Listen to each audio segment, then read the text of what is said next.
We really used animation to its fullest extent. A lot of people aren't doing that these days. They're trying to keep it, reality-based.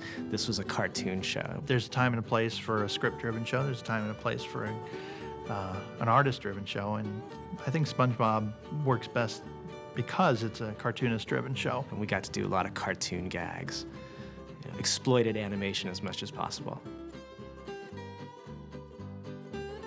I hated pitching. It was, so it was an extra effort to I have to draw and pitch. I wouldn't let that thing in my house, even if it was potty trained. You sit on a potty.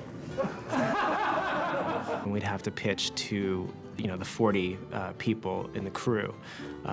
Before that, it would be, a sleepless night, just tossing and turning because I have a fear of crowds. But what would happen is the next morning I would, tons of sugar, lots of espresso, extra sugar in my Coca-Cola, run around the block, and then get in there and just try to pitch and try not to look at all the faces, and we just go through it. And hopefully you get the laughs and they don't pick up on how nervous you are. We cut wide, he turns it again, and Patrick falls off. Turns it again, turns it upside down, again. Finally it's right, sit up and hears,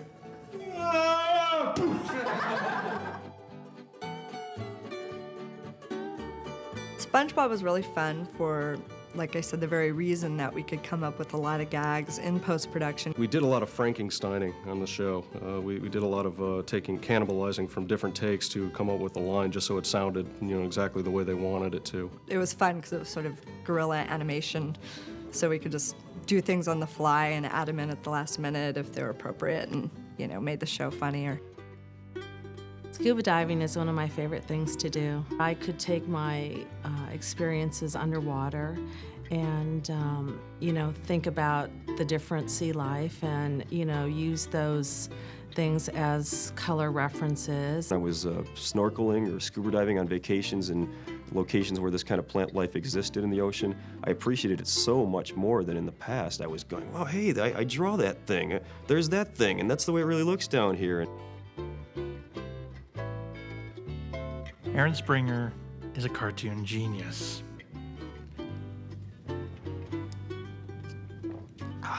And the hardest thing about working with Aaron is that he has about 20,000 ideas for every one idea that I have. Sherm hated when I used Sharpies because it would give him a headache. So, but I think he secretly liked it. Life in a cubicle. It's sad. I think it's easy, don't you?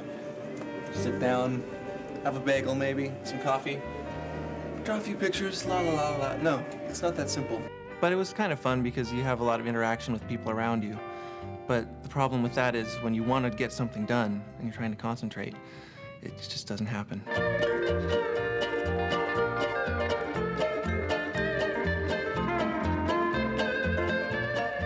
Those sheets.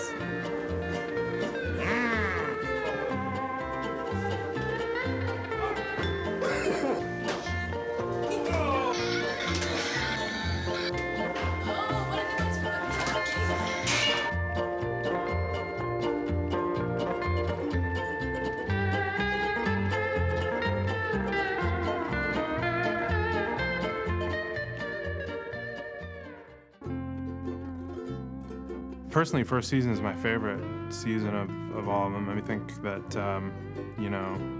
we were just hitting our stride, and you can see a lot more, I think, of the styles of the individual directors in the first season shows. I feel like personally SpongeBob and Patrick are my children, and every day I'd come to work and I'd have to dress them, just like I would my kid in the morning. And that's just, my favorite shows that I've ever worked on have been like that. You have a staff that's really there and on it 100%, and they're happy to be there. They feel like they're all contributing to this great, nucleus. The people on it were so much fun, and they brought together so much. They brought together talent and a great sense of humor. SpongeBob was just one of those shows where the right elements and the right people were at the right place at the right time.